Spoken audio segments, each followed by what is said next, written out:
ناظرین کرام، نبی کریم صلی اللہ علیہ وسلم کی ذات اقدس کو اللہ تعالیٰ نے ساری انسانیت کے لیے آئیڈیل اور نمونہ بنایا ہے تاکہ انسان آپ علیہ الصلاۃ والسلام کی زندگی کو دیکھ کر اپنی زندگی سدھار لے، اور یہ اس وقت ممکن ہے جب کہ ہم نبی کریم صلی اللہ علیہ وسلم کی حیات طیبہ سے واقف ہوں۔ آئیے ہم اس مقصد کے حصول کے لیے روزانہ ہی اپنے وقت کو فارغ کر کے نبی کریم صلی اللہ علیہ وسلم کی حیات طیبہ کے مختلف گوشوں سے درس نصیحت حاصل کریں۔ آج ہمارے درمیان مولانا عبد المعبود قاسمی، مفتی دار الافتاء، صفا بیت المال انڈیا۔ السلام علیکم ورحمۃ اللہ وبرکاتہ۔ الحمد للہ نحمده ونستعینه ونستغفره ونؤمن به ونتوکل علیہ ونعوذ باللہ من شرور انفسنا ومن سیئات اعمالنا،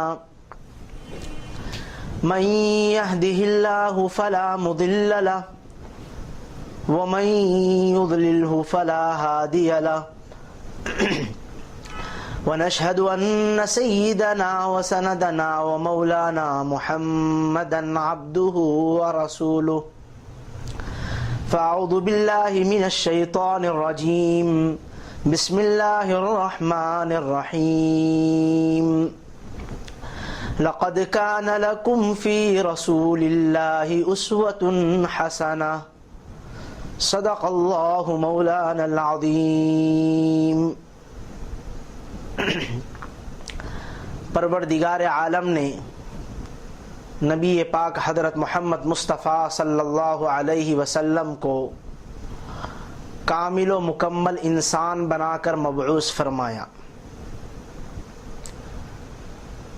یہ کامل و مکمل انسان نے انسانیت کی زندگی کے ہر گوشے میں، ہر طبقے میں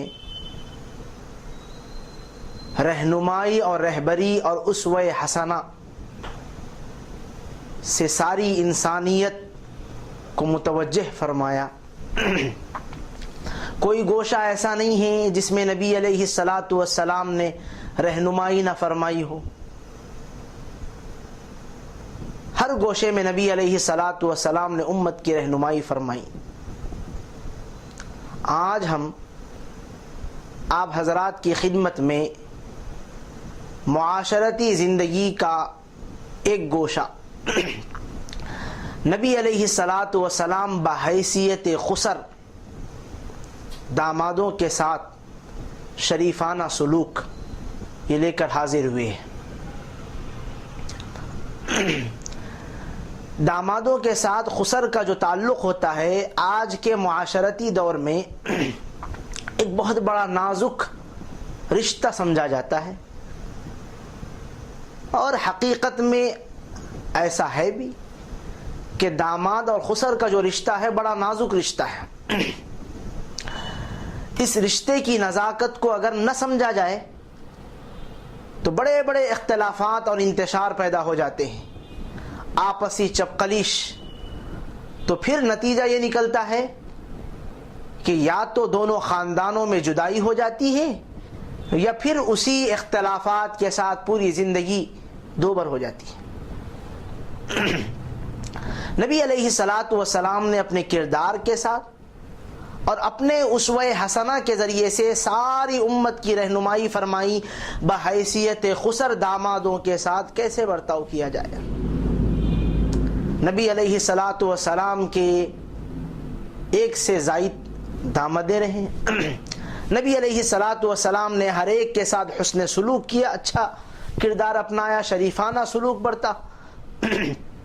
نبی علیہ الصلاۃ والسلام کے سب سے بڑے داماد ابو العاص ایک مرتبہ قبیلہ قریش کے کچھ افراد کے ساتھ ملک شام تجارت کے لیے روانہ ہوئے، اور جب ملک شام تجارت کے لیے روانہ ہوئے تو وہاں پر ابو جندل کے قافلے نے ان کے لوگوں کو گرفتار کر لیا، لیکن اس لشکر نے نبی علیہ الصلاۃ والسلام کے داماد ہونے کے نتیجے ابو العاص کو گرفتار نہیں کیا اور ان کی رہائی کر دی. ابو العاص سیدھا اپنی بیوی زینب کے پاس تشریف لائے.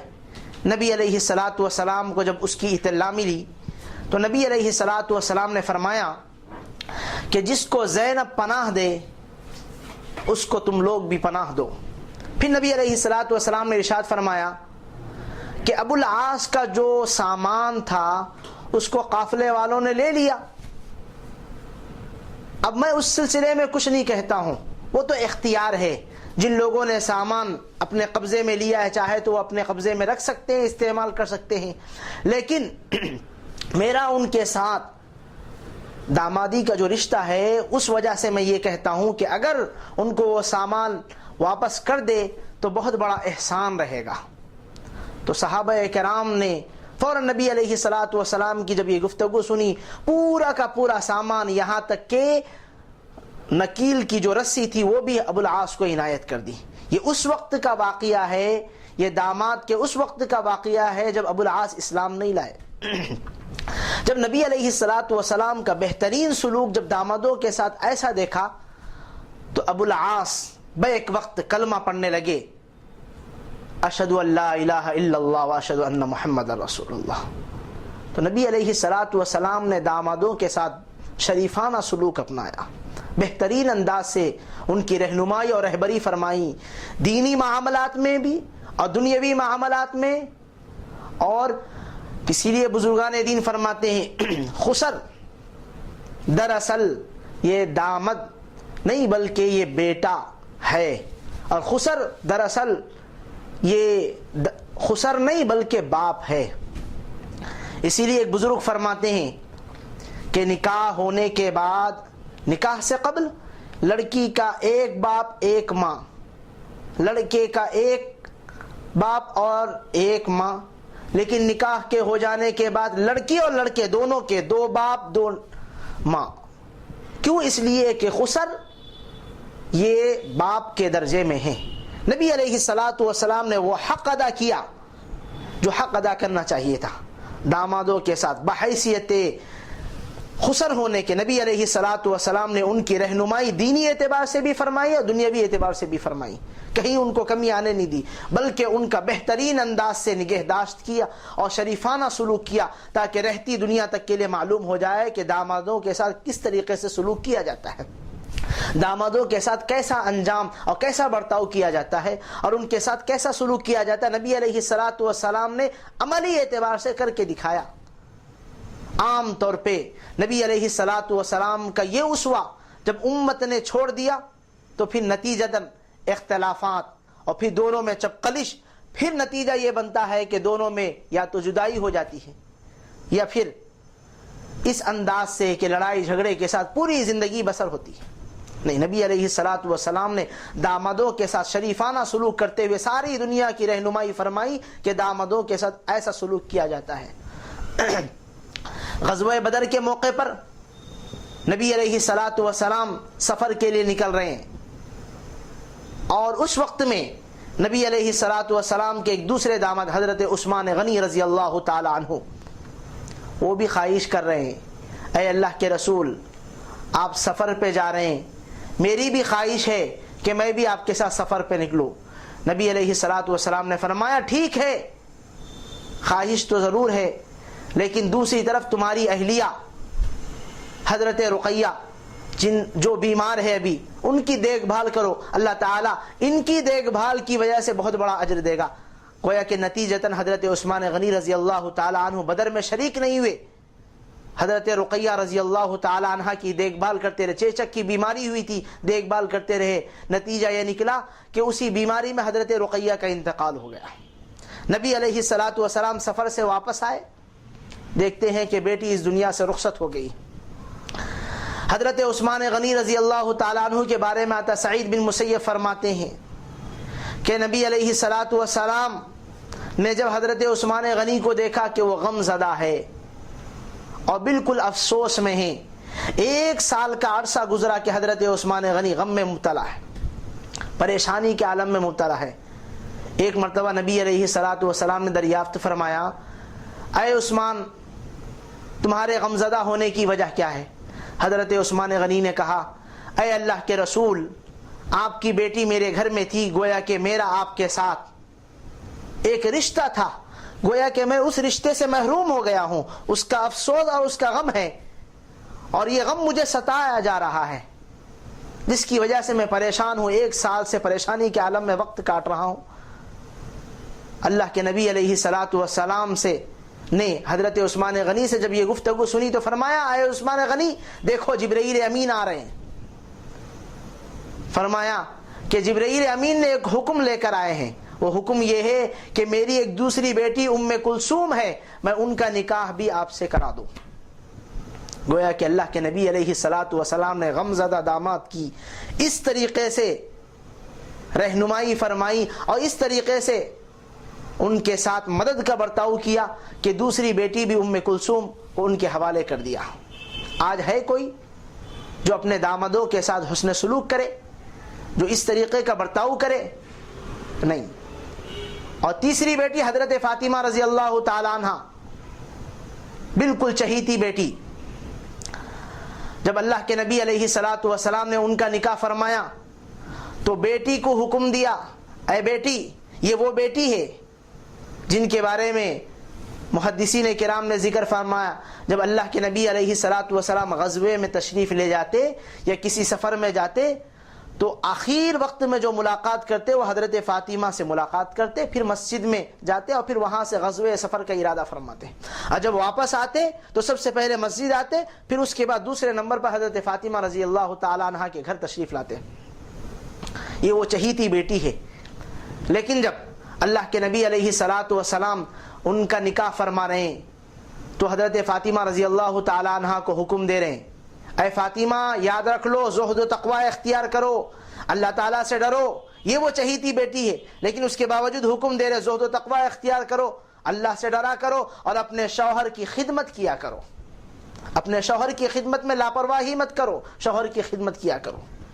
اللہ کے نبی علیہ الصلوۃ والسلام اپنے دامادوں کا اتنا خیال رکھ رہے ہیں، بیٹی کو حکم دے رہے ہیں کہ تم اپنے شوہر کا خیال رکھو، ان کو کوئی تکلیف نہ پہنچے۔ پھر دوسری طرف داماد کی عزت کو، عظمت کو بیٹی کے دل میں بٹھانے کے لیے اللہ کے نبی علیہ الصلوۃ والسلام فرما رہے، اے فاطمہ یہ نہ سمجھنا کہ علی غریب ہے اور جفاکش ہے، غریب انسان ہے، نہیں، بلکہ پورے قبیلے قریش میں سب سے بہترین انسان سے میں نے تمہارا نکاح کر دیا ہے۔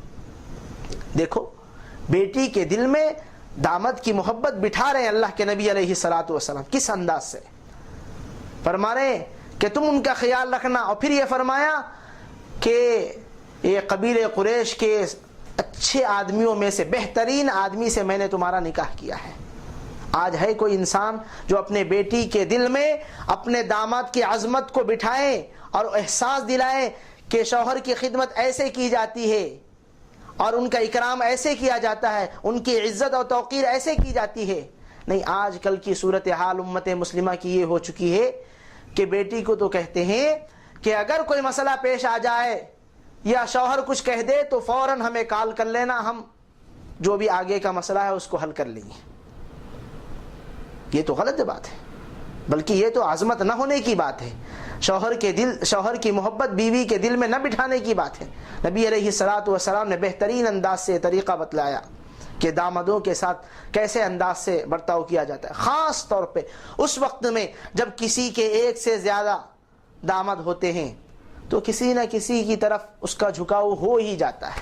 لیکن نبی علیہ الصلوۃ والسلام کے 2 داماد، ایک داماد بہت مالدار دولت مند آدمی اور دوسرا داماد غریب اور جفاکش آدمی، لیکن اس کے باوجود نبی علیہ الصلوۃ والسلام کا جھکاؤ کسی طرف نہیں تھا، بلکہ کتابوں میں لکھا ہے، محدثین کرام فرماتے حضرت علی رضی اللہ تعالیٰ عنہ کی طرف زیادہ توجہ فرماتے تھے۔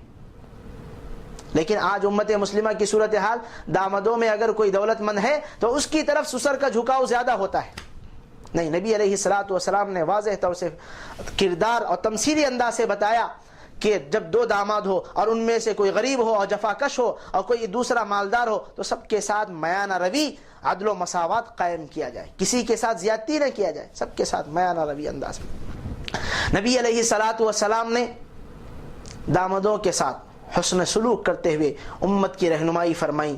اتنی ہی نہیں بلکہ ایک مرتبہ فرمایا حضرت فاطمہ رضی اللہ تعالیٰ عنہ سے، اے فاطمہ سن لو تمہارے شوہر حضرت ابراہیم میرے دادا، حضرت فاطمہ کو خطاب کرتے ہوئے فرمایا اے فاطمہ تمہارے شوہر میرے دادا حضرت ابراہیم علیہ السلام کے مانند ہے۔ بہترین بات فرمائی، عظمت کا خیال رکھا، ان کی اہمیت کو اجاگر کیا۔ ایک مرتبہ حضرت فاطمہ رضی اللہ تعالی عنہ شکایت کرنے کے لیے نبی علیہ السلام کے پاس تشریف لائی اور پیچھے پیچھے آ رہی ہے۔ تسبیح فاطمہ کا وہ مشہور قصہ ہے، حضرت فاطمہ حضرت علی کی شکایت کرنے کے لیے نبی علیہ السلام کی خدمت میں آ رہی تاکہ حضرت علی یعنی اپنے شوہر کی شکایت کی جائے۔ حضرت فاطمہ جب آ رہی تھی تو پیچھے حضرت علی بھی آنے لگے۔ حضرت فاطمہ جب پہنچی تو اپنے شوہر کی شکایت کی، ابا جان ایسا ایسا مسئلہ ہے۔ تو اللہ کے نبی علیہ السلام نے فوراً بیٹی کو متوجہ کیا، اے بیٹی تمہارا کیا خیال ہے کہ تمہارا ایسے آدمی کے بارے میں تمہارا کیا خیال ہے کہ وہ آدمی ناراض بیوی کے پیچھے چلا ہوا آ رہا ہے، خاموشی سے چپکے سے چلا ہوا آ رہا ہے، ایسے شوہر کے بارے میں آپ کا کیا خیال ہے؟ حضرت فاطمہ خاموش ہو گئی۔ کس طریقے سے داماد کی عظمت، شوہر کی عظمت نبی علیہ السلام نے بیٹی کے دل میں بٹھائی۔ ایک مرتبہ اللہ کے نبی علیہ السلام رہنمائی کس انداز سے کی ہے دامادوں کی، دینی اعتبار سے بھی رہنمائی فرمائی کہ کہیں یہ داماد جو میرے بیٹے کے درجے میں ہے، میری اولاد کے درجے میں ہے، کہیں دینی راستے سے کہیں ان کا راستہ ہٹ نہ جائے، دینی راستے سے ان کے قدم لغزش نہ کھا جائے۔ نبی علیہ السلام نے رہنمائی کے لیے ایک مرتبہ حضرت علی اور حضرت عثمان غنی کو مدینے کے باہر لے گئے۔ جب مدینے کے باہر گئے تو ایک چٹان ہے، سخت دھوپ کی حالت ہے، اور چٹان دھوپ کی وجہ سے گرم ہے، دھوپ کی وجہ سے گرم ہے۔ اللہ کے نبی علیہ السلام نے حضرت عثمان غنی رضی اللہ تعالی عنہ کو رہنمایانہ انداز میں، رہبری کے انداز میں دینی امور کی طرف توجہ دے رہے۔ کس انداز سے توجہ دی جا رہی ہے دامادوں کو، کس انداز سے توجہ دی جا رہی ہے؟ فرمایا اے عثمان غنی ذرا اس چٹان کے اوپر کھڑے ہو جاؤ اور صبح سے اب تک کا حساب ذرا دو۔ حضرت عثمان غنی رضی اللہ تعالی عنہ نرم مزاج کے حامل آدمی فوراً گرمی کی تپش کی وجہ سے پریشان ہو گئے۔ اللہ کے نبی علیہ السلام نے حکم دیا نیچے آ جاؤ۔ حضرت علی رضی اللہ تعالیٰ عنہ کو حکم دیا کہ آپ اس چٹان کے اوپر کھڑے ہو جائیں اور دن بھر کا حساب پیش کریں۔ حضرت علی رضی اللہ تعالیٰ عنہ غریب آدمی، جفاکش آدمی، مفلس آدمی، کھٹا کھٹ حساب پیش کر دیے۔ اللہ کے نبی علیہ السلام نے کہا کہ نیچے آ جاؤ۔ پھر فرمایا حضرت عثمان غنی کی طرف متوجہ ہوتے ہوئے، اے عثمان غنی یاد رکھ لو قیامت کے دن کامیاب انسان وہ ہوگا، کامیاب انسان وہ ہوگا جس کا حساب و کتاب کم ہوگا۔ جیسے ہی اللہ کے نبی علیہ السلام سے یہ گفتگو حضرت عثمان غنی نے سنی، رو پڑے، آنسو بہنے لگے۔ نبی علیہ السلام نے تمثیلی انداز میں دونوں کی رہنمائی فرمائی۔ کس انداز سے؟ حضرت علی کو اس طریقے سے رہنمائی فرمائی، اے علی تم غریب آدمی ہو، غربت کی وجہ سے پریشان نہیں ہونا، تکالیف کی وجہ سے پریشان نہیں ہونا، مصیبتوں کی وجہ سے پریشان نہیں ہونا، بلکہ صبر کا مظاہرہ کرنا، دل کو چھوٹا نہیں بنانا۔ دوسری طرف حضرت عثمان غنی رضی اللہ تعالیٰ عنہ کی رہنمائی اس انداز سے فرمائی، اے عثمان غنی مالداری کہیں بے شعوری طور پر فتنے میں تم کو مبتلا نہ کرے، شعور برقرار رہے۔ نبی علیہ السلام نے حضرت عثمان غنی کو بھی اس طرف متوجہ فرمایا۔ آج امت مسلمہ کی صورتحال ابتر ہوتی جا چکی ہے کہ دامادی اور خسر کے رشتے کو، جو نزاکت والا رشتہ ہے، صحیح انداز سے نبی علیہ السلام کے طور و طریق پر انجام نہ دینے کی وجہ سے اور ان کے کردار کو نہ اپنانے کی وجہ سے، ان کی کیفیتوں کو ملحوظ نہ رکھنے کی وجہ سے، ان کے اصولات پر عمل نہ کرنے کی وجہ سے چپقلش ہو جاتی ہے، اختلافات ہو جاتے ہیں، یہ اختلاف بڑھتے ہی رہتے ہیں۔ ہر امت کو چاہیے، ہر امت کے ہر طبقے کو چاہیے کہ نبی علیہ الصلوۃ والسلام کے اس اسلوب کو، اس طریقے کو اپنی زندگیوں میں لائے۔ اگر کوئی بندہ اس طریقے کو اپنی زندگیوں میں لائے گا تو اس کی زندگی خوشحال ہوگی۔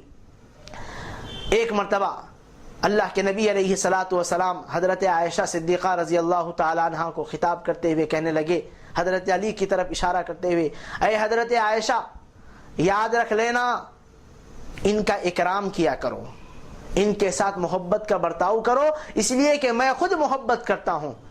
گویا کہ خسر اپنے داماد کی محبت اور عظمت ساس کے دل میں بٹھا رہے ہیں۔ حضرت عائشہ گویا کہ حضرت علی کے ساس بنے، ان کے دل میں ان کی محبت بٹھائی جا رہی ہے کہ اے عائشہ تم ان کے ساتھ محبت کا برتاؤ کرنا، وجہ یہ ہے کہ میں ان سے محبت کرتا ہوں۔ تو محترم ناظرین، کہنے کا منشا یہ ہے کہ نبی علیہ الصلوۃ والسلام نے ہر حیثیت سے، معاشرتی اعتبار سے ہو یا عبادات کے اعتبار سے ہو یا معاملات کے اعتبار سے، ہر حیثیت سے، ہر گوشے میں، ہر طبقے میں نبی علیہ الصلوۃ والسلام نے امت کی رہنمائی فرمائی ہے، تاکہ امت اس رہنمایانہ کردار اور اصول پر عمل کرتے ہوئے کامیابی کی منزلوں کو چھو لے۔ اگر کوئی بندہ اس طریقے کو نہیں اپناتا ہے، اس کے لیے سوئے قسمت ہے۔ نبی علیہ الصلوۃ والسلام کے اس بہتر عمل کو ساری انسانیت اگر اپنائے گی اور اپنی زندگیوں میں لائے گی تو ساری انسانیت کے لیے فائدہ مند ثابت ہوگی، اور جب ساری انسانیت کے لیے فائدہ مند ثابت ہوگی تو سارے انسان نبی علیہ الصلوۃ والسلام کے اس طور و طریق کو اپناتے ہوئے اپنی اخروی کامیابی اور دنیاوی زندگی کی کامیابی کو چھو لیں گے۔ لہذا نبی علیہ الصلوۃ والسلام نے بحیثیت خسر کے دامادوں کے ساتھ شریفانہ سلوک اپناتے ہوئے ساری امت کو پیغام دیا کہ یہ بڑا نازک مسئلہ ہے، یہ بڑا نازک رشتہ ہے، اس رشتے کو بہترین طریقے سے انجام دو گے تو یہ رشتہ برقرار رہے گا۔ اگر اس رشتے کے اندر جھول آ جائے گی اور اس رشتے کے اندر نزاکت کا خیال نہ رکھا گیا تو اس رشتے کے اندر ٹوٹنا اور اس رشتے کے اندر ٹوٹ پن اور اس رشتے کے اندر اختلافات پیدا ہونے لگی اور جنم لینے لگیں گے۔ لہٰذا نبی علیہ الصلوۃ والسلام نے امت کو اس بات کا سبق دیا، اے امت، دامادوں کے ساتھ اگر سلوک کرنا ہو تو ایسا سلوک کرو جیسا میں نے ابو العاص کے ساتھ کیا ہے، باوجود یہ کہ وہ مسلم نہیں ہے، اور میں نے حضرت علی کے ساتھ ایسا سلوک کیا ہے، میں نے حضرت عثمان کے ساتھ ایسا سلوک کیا ہے، میں نے اور دامادوں کے ساتھ ایسا سلوک کیا ہے۔ نبی علیہ الصلوۃ والسلام نے عدل و مساوات قائم کی دامادوں کے ساتھ۔ پھر دوسری بات یہ ہے کہ نبی علیہ الصلوۃ والسلام نے دامادوں کی بحیثیت خسر ہونے کے ان کی دینی اعتبار سے بھی رہنمائی فرمائی۔ پھر نبی علیہ الصلوۃ والسلام نے ہر موقع پر ان کی رہنمائی فرماتے رہے۔ پھر نبی علیہ الصلوۃ والسلام نے ایک عمل یہ بھی کیا ہے کہ نبی علیہ الصلوۃ والسلام بحیثیت خسر ہونے کے جب کبھی بھی موقع ہوتا بیٹی کے ساتھ اچھے برتاؤ کا یا بیٹی کے ساتھ کچھ تحفہ تحائف کا تو نبی علیہ الصلوۃ والسلام دامادوں کے یہاں اور بیٹی کے یہاں تحفہ تحائف بھیجایا کرتے تھے۔ دعا کرے کہ اللہ جل شانہ ہم سب کو کہی ہوئی بات پر عمل کرنے کی توفیق عطا فرمائیں۔ آمین وآخر دعوانا الحمدللہ رب العالمین۔ اللہ اللہ اللہ اللہ اللہ اللہ اللہ اللہ کنز الکرم مولا النعم۔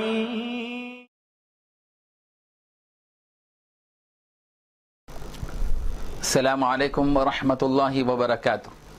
صفا بیت المال educational welfare and charitable trust registered ایک فلاحی اور رفاہی اور تعلیمی ادارہ ہے جو مسجد الفلاح واحد نگر قدیم ملک پیٹ حیدرآباد میں جس کا صدر دفتر ہے، اور ہندوستان کی مختلف ریاستوں میں اس کی 50 سے زائد شاخیں موجود ہیں، جہاں غریب اور کمزور طبقات کی امداد کے لیے مختلف نوعیتوں کا کام ہو رہا ہے۔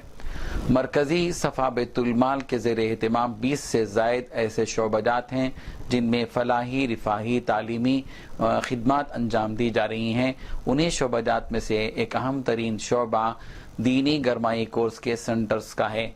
موسم گرما میں گرمائی تعطیلات ہوتی ہیں۔ ان طویل تعطیلات میں اسکولوں میں پڑھنے والے بچے اور بچیاں آوارہ گردی میں، کھیل کود میں اپنا پورا وقت گزار دیتے ہیں۔ اسی لیے صفا بیت المال نے گزشتہ 3 سال سے ان بچوں کے لیے، غریب بچوں اور بچیوں کے لیے دینی گرمائی کورس کے سینٹرز کے قیام کا فیصلہ کیا۔